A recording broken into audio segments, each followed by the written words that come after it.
look like kings or princesses. They had those qualities and everything. So hence, Lord Rama decides to call everyone in the Sabha, all his brothers, their wives and everyone, and they all sit and they all start listening to the Ramayana Katha. So this is how the Ramayana starts, and Lavakusa would actually start narrating the Ramayana. Yeah? So before we started, we just had a general introduction of which dynasty does Ayodhya belong to. Does anyone know? Which dynasty does Ayodhya belong to? Ikshvaku Vamsham, correct. Dynasty. Dynasty. The dynasty's name. It's called Koshala. Ikshvaku but Koshala this thing. Okay, so Koshala is like the state and Surya. Mataji?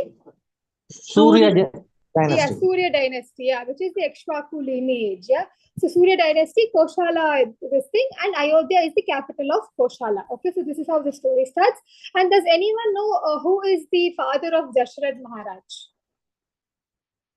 The name. Like he was one of the greatest rulers of actually the dynasty, one of the greatest rulers of the Surya Vamsha. His name is Aja. Who was it? Devi. Yes, Mataji, you're right. Okay, the king's name was Aja. So Aja was the father of Dhritarashtra. Okay, so Aja was even more righteous in his ruling and everything. So that kind of lineage came forward to Dashratha, who was also the king. Dasharatha means Dasha means in all directions, north, south, east, west, east corner, south corner, west corner, everywhere. He was able to attack in every corner, and he was able to be righteous in most of his life. Yeah, so that's how Dasharatha was known as. And later on, we also discussed in which stars were Rama, Lakshmana, Bharata, and Shatrughna were born, and how these stars actually affected their character, or how did it play a very crucial role. Yeah, I'm not able to go detailed because we have limited time. I'm just giving summary. If you want to know, you can please listen to the introduction class, right? After which we went through the Ravana's lineage. Yeah, does anyone know the whole lineage of Lord Ravana? Like his parents, his grandparents who were there, or who were their brothers? Any guesses? Brother was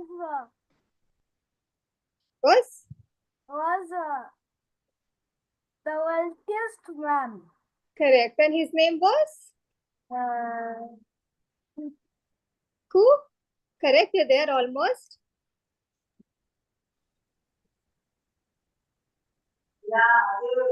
Kubera. Okay. Excuse me, Mataji, please unmute yourself. Okay. Okay, so this is the lineage of Lord Ravanasura. Okay, the first it starts with Brahma, and then it's Pulatsya Muni, who was the grandfather of Ravana. And then Pulatsya Muni had a son, Vishrava, and Vishrava had two wives. Yeah, the first wife's son was Kubera, and then the second wife's sons were Ravana, Kumbhakarna, Surpanakha, and Vibhishana, right? So the story starts in this way, that Ravana's mother, Kaikasi's father, yeah, he one day looked at Kubera going on a golden chariot. And he also wanted his daughter to have such a luxury where her sons or her daughter will have the same facility. And the king's name was Sumali. Sumali was the father of Kaikasi.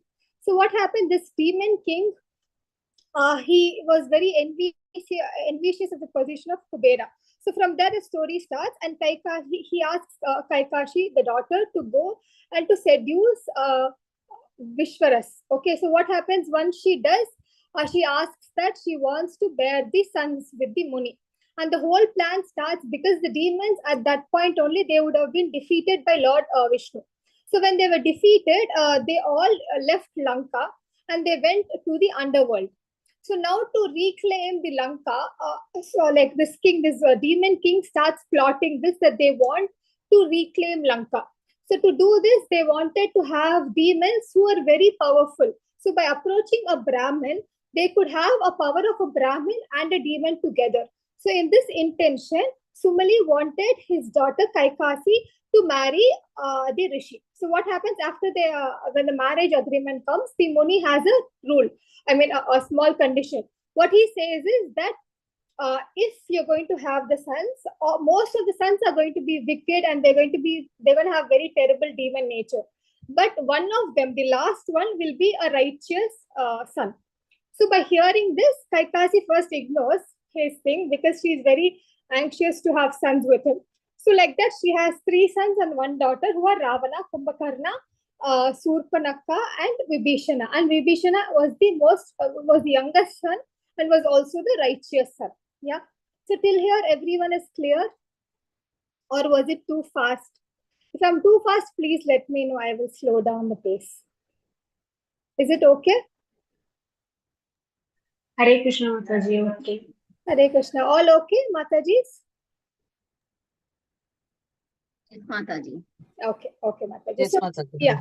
So after this, how do I say, the start of invading Lanka will start. Okay. Now after Ravanasura grew older, okay, he starts observing this penance. Okay. So he goes to a place called Gokarna. Okay. Gokarna is a place where he performs austerities along with his brothers. Okay. Kumbhakarna, Vibhishana, and also Surpanakha. So they meditate on Lord Brahma. So like this, they keep doing, and among all, the most intense thing will be Ravana's. Ravana will be cutting each one of his head and he'll be offering it to the sacrificial fire. So when he was about to cut his 10th head, like Brahma, appears. And first what he does is he gives Ravanasura all the 10 heads back. Okay. And then he asks Ravana, what is your wish? And Ravana will say, my wish is immortality. And Lord Brahma says, even I don't have the capacity to be immortal. Like for me also, I only have 100 years, according to the lokas of the spiritual world. So even I don't have immortality, so I cannot give you immortality. So then Ravana will ask that, okay, so I don't want to obtain death from Devas, Asuras, Yakshas, Gandharvas, Rakshasas, and Nagas. So while he says this, Brahma spots something. He spots that Ravanasura has left the human category and Vanara, monkey category. Though Ravanasura also knows that he has left these 2 categories, his explanation is that I am so powerful that these 2 people cannot do anything to me, these categories. Humans and monkeys are no comparison to me. So hence, this boon had been granted to Ravanasura. Next one is the boon to Kumbhakarna. So Kumbhakarna, what happens? He asks for the boon of, So he asks for the boon of Nirdetvanta, means giving the power to control the Devas. Now, control, no, but like taking over Devas. Now, what happens? Saraswati Devi comes on his tongue, and it changes to Nidravantam, which means eternal sleep. So this doesn't only mean eternal sleep, but also if someone wakes up wakes him up from sleep, he will kind of eat the whole army. And also, the boon goes this way, that if someone interrupts your sleep, okay, he's supposed to sleep for 6 months straight. But if someone, for suppose, he interrupts Kumbhakarna's sleep, then he will actually die in that whatever battle or whatever circumstances he is going to fight for. So Kumbhakarna first asks Lord Brahma, see, if I eternally sleep, then, how can I do anything? So Lord Brahma will say, okay, you're going to sleep for 6 months and you'll be awake for 6 months. And when you are awake, no one can defeat you. But when you're sleeping and if someone wakes you up, then in that war, you will be defeated. So this was Lord Brahma's boon to Kumbhakarna. Next follows for Shurpanakha. Surpanakha doesn't ask for more because her austerity was comparatively less. So what she asks for, whenever I want, I have to be changed into beautiful form of a woman. And Lord Brahma grants her wish also. At last it comes to Vibhishana. Vibhishana will be like, I want to stay immortal for as many days as I stand along with Dharma. So as long as I am with the righteous person and I follow Dharma, I want immortality, and Lord Brahma grants him that. So that's why Vibhishana becomes one of the Chiranjeevis, right? I hope all of you know how many Chiranjeevis are there. Any idea? How many Chiranjeevis as total? Chiranjeevis are like people who live eternally. 7 Chiranjeevis, Mataji. Seven. Sure? Hanuman. 7? 8 actually, yeah. Hemrata Mataji, very close. 8 Chiranjeevis. Yeah, can anyone name the Chiranjeevis actually?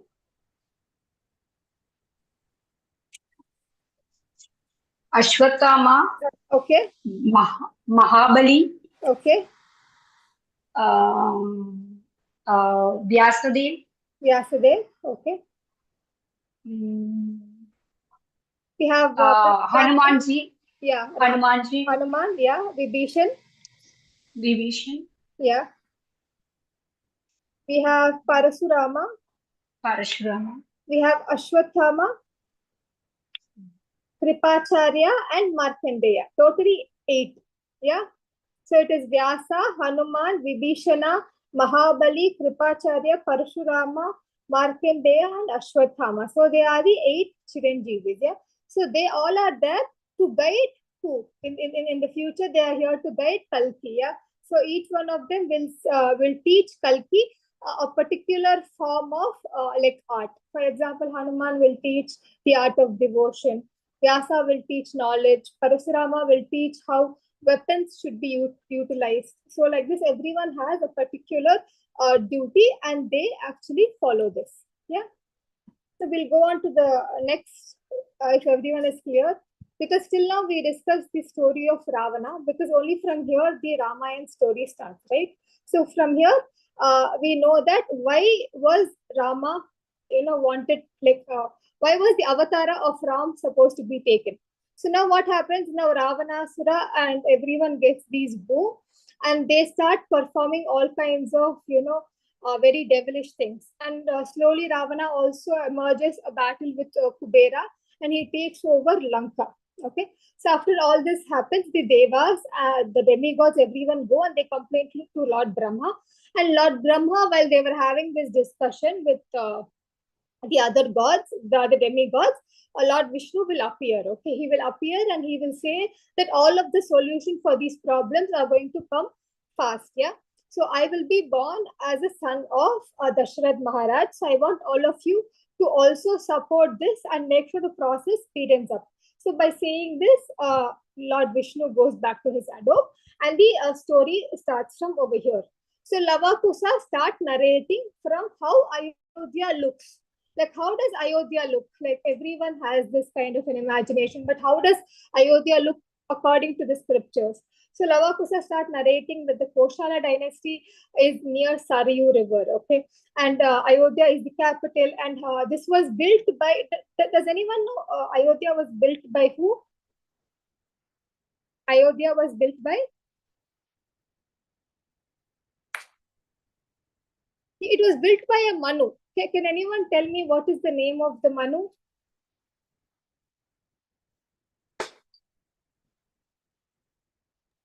Hare Krishna, Mataji, Swayambhu Manu.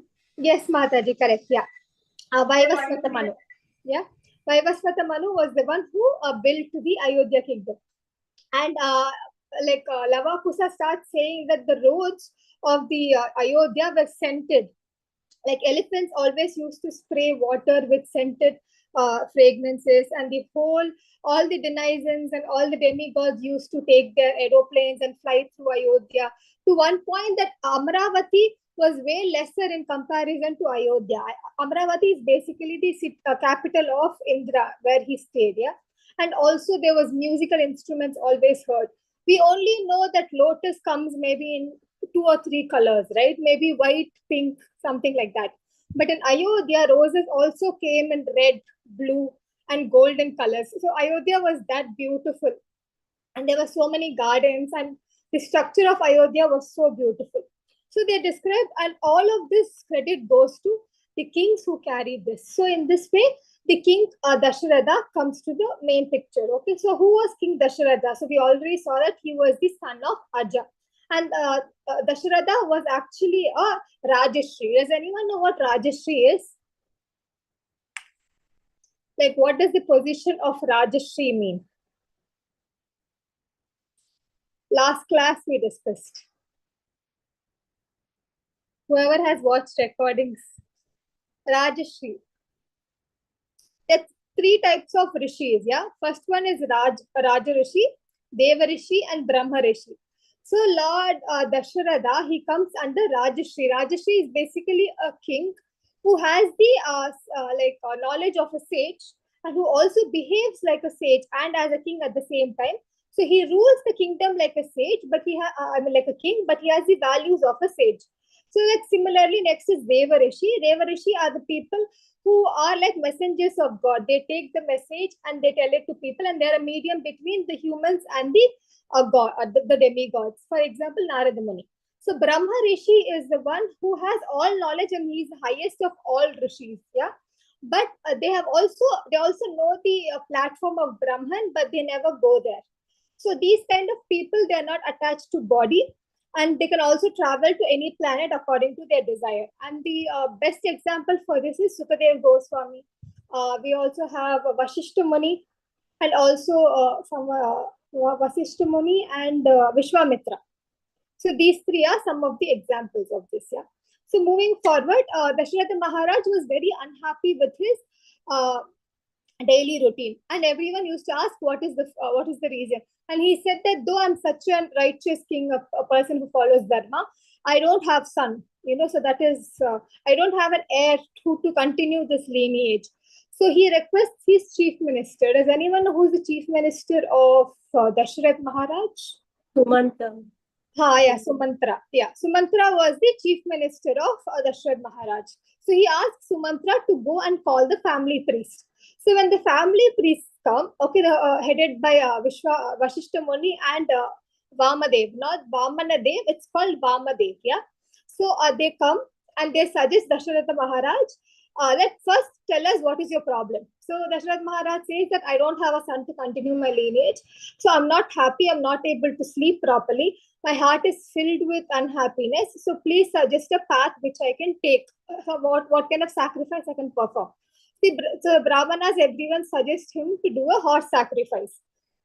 And they leave the place. After they leave the place, Sumantra says, "Oh King Dasharatha, I have a very interesting story to narrate to you. And I hope, this story is a prediction that was given by Sanat Kumara in the age of Satya Yuga." Okay, so he told that Dasharatha Maharaj, a Maharaj from the Surya dynasty, will have four glorious sons. Okay, and Sumantra starts the story. He says that so some time ago there was a king called Rompat. Does anyone know who is Rompat and which dynasty he belongs to? He was a friend of Dasharatha Mataji. Yeah, like he was like a king, and he belonged to the Anga dynasty. Yeah, so he had some kind of sins that he performed, okay, because of which his kingdom never got any rainfall. So he was very devastated. He didn't know, he performed whatever he could, but nothing was working out. So he bought the rishis, and the rishis had suggested that you have to perform a sacrifice, okay, first. And the other set of rishis were like, no, there's actually one person, okay, a Brahmana named Vibhanka Rishi. And Vibhanka Rishi is actually the son of Kashyapa Muni. So he says that Vibhanka has a son, okay, who has never seen a woman. Okay, even in birth, he hasn't seen his mother. So you have to call this Rishi. And this Rishi, do you know what is the name of the Rishi? Hare Krishna Mataji, Rishi Shringa. Yes, correct, Mataji. Rishi Shringa, yeah. So he was this very young Rishi who has not seen a woman since his birth. Okay, and his name itself suggests like Rishi Shringa means a person with horns like deer. So there's a small backstory to this. So what happens is Indra sends as usual. Okay, Indra is very mischievous. So he sends Urvasi. Okay, he sends Urvasi to distract this Vibhashaka Muni from his meditation, his tapasya. So to break the tapasya, Urvasi goes and she starts performing all this, all this dancing and everything. And what happens at last, he kinds of gets into the thing and he asks, "What do you want?" And she says that I want to bear a son with you. And he actually accepts and he impregnates her. In the sense, he gives her the thing to get impregnated. What happens? This was not what Urvasi wanted. She just wanted the Rishi to, break the tapasya. But not what happened now that she's put in this situation, Urvasi doesn't have any other go. So while leaving from the earth and traveling back to heaven, she puts the kind of the egg into a deer, and the deer gets pregnant, and the deer gives a birth to a human boy. Okay, and the human boy was called Rishi Shringa. Hence the name, a baby with deer horns. So Rishi Shringa has deer-like horns. So one day, this Vibhanka Muni will be going through the forest, and he hears a baby cry, and he goes and sees, and he immediately recognizes that this boy is his son. So when this happens, he gets very angry, and he vows that he will hate women the most in his life. Yeah. So he will not also let the baby near any woman. So in this way, Rishi Shringa was brought up in a very secluded place. All his life, he's never seen a woman. All he sees is like the forest, not even a fellow sage also. All he sees is his father and the fruits, and he goes to pick up some fruits and roots for eating, and he sees the animals. So like this, the Rishi kind of explains, yeah. So now after Ropad Rishi listens to all this, he gets more devastated. Now he's like, how can I get such a sage to come to the kingdom? Now some of the ministers give him an idea. What idea is, send some of the concubines, okay, to go and entrap the Rishi, because he's never seen any female. It is much more easier, and send a couple of them. So what happened after the order of Ropad Maharaj and the suggestion of the rishis, four beautiful, very beautiful women will take their journey to the forest. And as soon as they go, the forest also comes under the jurisdiction of the Anga dynasty. Yeah, so it is the same dynasty. They go and they set up a small hut in front of the Rishi's ashrama. Now they're waiting for Vibhanka Rishi to go out so that they can approach Rishi Shringa. Because if by mistake also Vibhanka Rishi sees them, they will be cursed very badly because they're women. So at this fear itself, they'll be passing few days. But one day Rishi Shringa, when he was going to collect some fruits and the roots, he sees this new hut that has been here, and it has not been there for quite a while. He enters the hut and he sees four very beautiful people. He doesn't know that it is a female, because he doesn't know like that kind of gender exists. He thinks that they are very four beautiful men. They're like very, very beautiful. And he goes and he starts introducing that I am the son of Vibhanka Rishi, and I live here near the ashrama, and I welcome all of you to come and have food in my house. So all the four the four beautiful girls also follow the Rishi, and they go to the hut. So when they go to the hut, all the Rishi feeds them is fruits and roots, because he doesn't have anything else. And then he washes their legs and everything, and he gives them a very good welcome.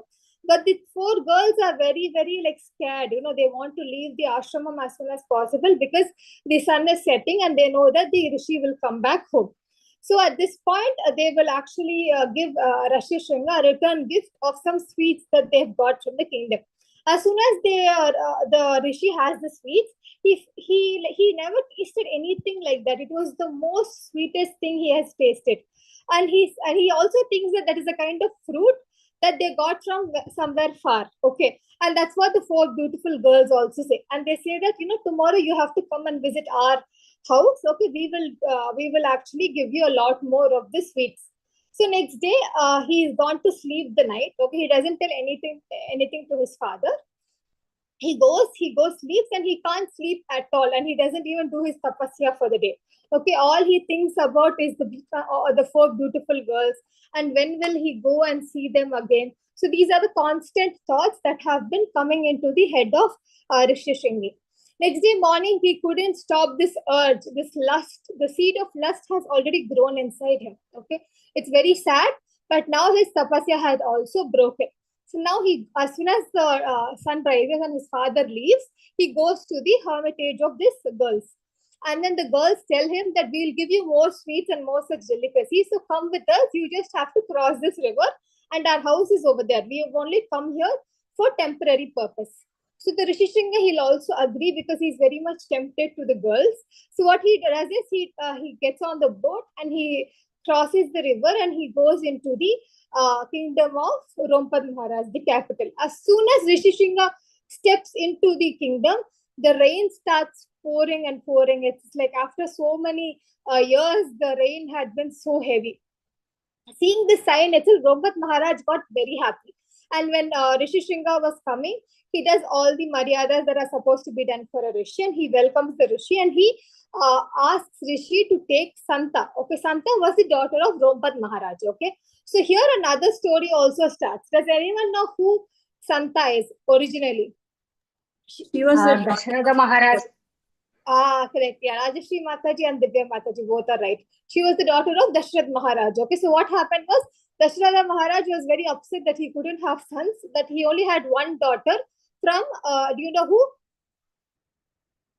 From Kaushalya. He had one, Kaushalya, he had one daughter. So at that point of words, he didn't want a daughter or something. So when Rompat wanted a daughter, he gives the daughter to Rompat Maharaj. So like this, Rompat gets Santa as his daughter, okay, adopted daughter. So what happens? He gives Santa, his daughter, to the Muni. So after he gives, okay, the king asks him one small benediction. Okay, what is the benediction? The benediction is that you and your father are not supposed to put any curse on me, my daughter, or the kingdom. Okay, because we kind of like led you into this trap of marrying my daughter. So please do not invoke any kind of curse. Okay, this was not an ill intention. It is all for the good. So Rishi Shringa actually grants the king's wish, and he will be like, okay, me and my father will never ever curse this kingdom or its people or anyone related to it.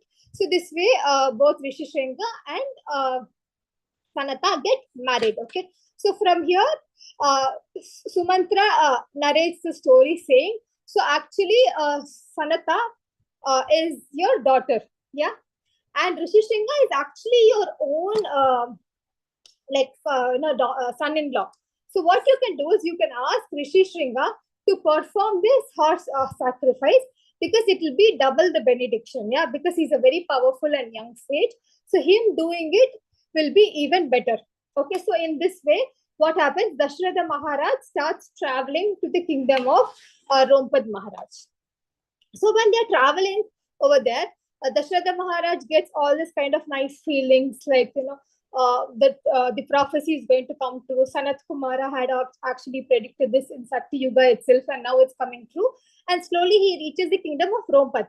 And Rompat, as soon as he arrives and he treats, Dashrath Maharaj with all the paraphernalias, slowly what happens is he introduces Sanata and Rishi Shringa to him, and he says, Rishi Shringa, this is your actual father-in-law. Okay, he is the father of your wife. And then even Dashratha Maharaj, he enjoys all the kind of things given to him for one whole week. Yeah, he stays in the kingdom of Rompat. And on the 8th day, he asks Rompat Maharaj that, I need sons. Okay, to beget sons, I have to perform this Rajasuya Yajna, the horse sacrifice. So can you please, can I please ask your son-in-law to come and perform this sacrifice? So in this way, obviously, Rompat Maharaj is more than happy, and even Rishi Shringa happily agrees to this, and they set foot to back to Ayodhya. Right? So far, any doubts? I hope the pace is okay. Any yes, Rajeshwari Mataji. Hare Krishna Mataji. I want to say yes, it's okay. It's okay. Yeah. Any doubts so far? Anywhere you felt like anything needs to be added, or you had any doubts? You can also ask as we go through the session. So No, Mataji. Sanat No, is- Mataji. Mataji, Sanat is the daughter of Dasratha. Yeah, Sanat is the daughter of Dashratha Mataji. Sanat Kumara was the one who predicted the 4 sons will be born to Dashrath Maharaj. Hare Krishna Mataji. Is it Sanata or Santa Mataji? Who Mataji? The daughter? Daughter is Sanata or Santa? Santa, Santa. Yes, Mataji. Santa. So yeah, Sanat is the Kumara's name. Sorry, I think I misspelled. Yeah. So nothing else, right? Only this is the doubt. Continue, Mataji. Any doubts?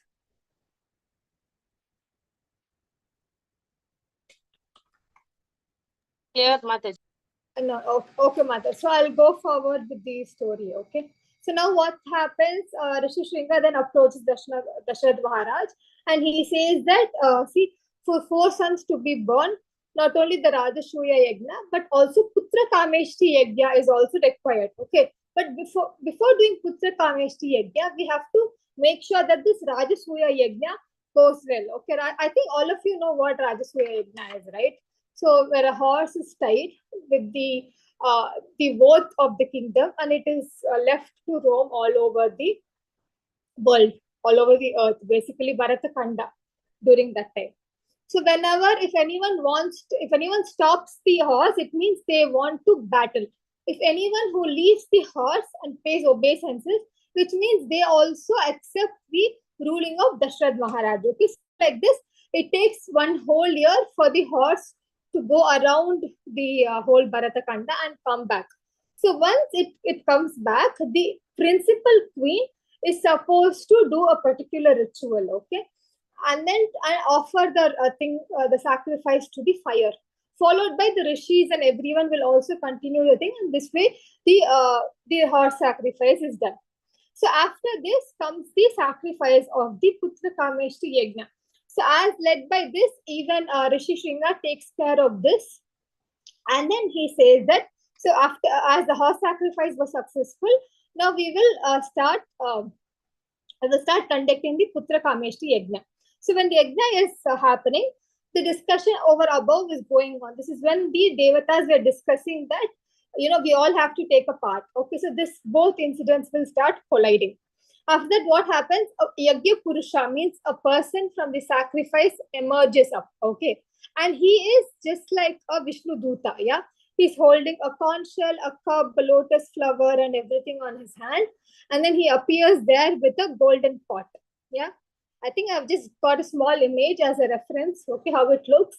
And he comes up with a golden pot and he offers it to Maharaja Dasharatha. And Maharaja Dasharatha, he takes it and he splits it among his three queens, okay, which is Kaushalya, Sumitra, and Kaikeyi. So what happens first is that first he gives 1/8 portion, one half to Kaushalya, and then he gives 1/4 to Sumitra and 1/8 to Kaikeyi. And from that again, half he again gives back to Sumitra towards the end, okay. So this way, all the queens get impregnated, okay. Within few days itself, they start seeing this auspicious, pains and the bulging of the womb and everything, and they get very happy, okay, because they're able to satisfy their king, and also they're going to have a Lord Vishnu himself. They also know because they were glowing so much. So first, Kaushalya gives birth, okay. She gives birth to Rama. Yeah, and after Rama was born, the other two mothers' wombs were also kind of like the boys were kicking in the wombs, because even as Rama is out, okay, even they wanted to come out very fast, okay. So in this way, next Bharata was born, followed by Lakshmana and Shatrughna. And how they looked, Rama looked in dark greenish blue color. Bharata looked in blue color. Lakshmana looked in like a medium tone, like a dusky tone, and so did Shatrughna. Okay, so what happened was the brothers' bond was in such a way that the 1/4 first consumed by Sumitra, okay, that was first Lakshmana, and the next 1/4, which was taken half from Kaushalya, was the last one. Okay, so what happened? All of them were attached to that particular. Shatrughna was attached to Bharata, and Lakshmana was attached to Rama. So in this way, the brothers grew together. And in next class, we will see how there's a very little Balya Leela actually.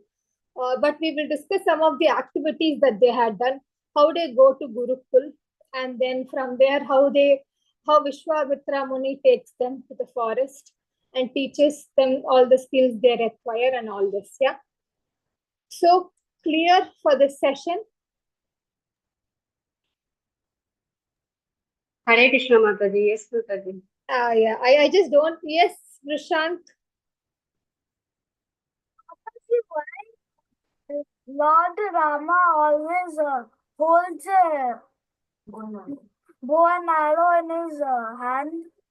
Okay, so other lords had other magical weapons. Okay, for example, sword and everything. Okay, back in those days, normal humans. Okay, they were very well trained in archery. Okay, that was the strong point. Archery and swordmanship both. Okay, so kings were especially more known in archery skills of kings back then. So that's it. Over here, okay, a person who is supposed to kill Ravanasura should be an ordinary human being, right? So hence, as a king, okay, and as a normal human being, he knew both. He knew swordmanship and he also knew bow and arrow. Okay, and in different avatars, God takes a particular weapon to be their primary weapon. Okay, so for Rama Avatara, it is bow and arrow. For everyone, not only for Lord Rama, for Bharata, Shatrughna, and also like, sorry, I forgot the name suddenly. Rama, Bharata, Shatrughna, and Lakshmana. Lakshmana. Lakshmana. Thank you, Mataji. Lakshmana. Okay. Clear, Tushank? Good. Good. I'll post a task for you kids in the kids group. Okay. We'll talk about the 10 heads of Ravanasura. Any doubts? I'm so sorry if I rushed the class. I'll take it at a much lower pace if needed. We only have 15 sessions and the Rama story is very, very big. Lord Ramachandra's story. And we are taking all the 7 kandas, including the Uttara Kanda. So it's a very long story. Yuddha Kanda is going to be a little bit boring. I'm going to tell you guys first itself. So I hope all of you are very patient. And I hope all of you will continue being disinterested in the class. Thank you so much, Ashish Prabhuji, Nandini Mataji, and all the participants for giving me the opportunity to recite this beautiful Ramayana to all of you. I hope I have satisfied what you were expecting, and I also welcome any kind of feedback. So that's the session. Any doubts? Thank you, Aishwarya Mataji. It was very clear and simple. Very nice, interesting. Yeah, and also this class is going to be very simple because we have a couple of kids who will be joining us slowly. This is their last week of school. So the class is going to be very simple. We're going to have quiz also in between in the next classes to make it more interactive. So I hope all of you switch off your mics and talk freely. Even if it is a wrong answer, I request all of you answer because that way this class is going to be very interactive. Yes. Hare Krishna. Hare Krishna, Chitra Mataji, I've just seen you. Hare Krishna. So we'll see all of you next week. Yeah. Any feedback, please let me know. Yeah. Thank you very much, Mataji. Hare Krishna. Thank you, Mataji. We'll stop with the ending prayers. Okay. That's a wonderful session, Mataji. Thank you so much. Thank you, Mataji. Thank you. Thank you very much. Hare Krishna. Hare Krishna. वाञ्छाकल्पतरूपस्य कृपासिन्धुभ्यो एव च पतितानां पावनेभ्यो वैष्णवेभ्यो नमो नमः। अनंतकोटि वैष्णव की जय। श्री प्रभुपाद की जय। की जय। हरे कृष्णा। सियावरे रामचंद्र की जय। जय। See you all Hare next Krishna, week. Mataji. Thank you, Mataji. Thank So you. wonderful Thank and you. informative class. Hare Krishna, Mataji. Hare Krishna.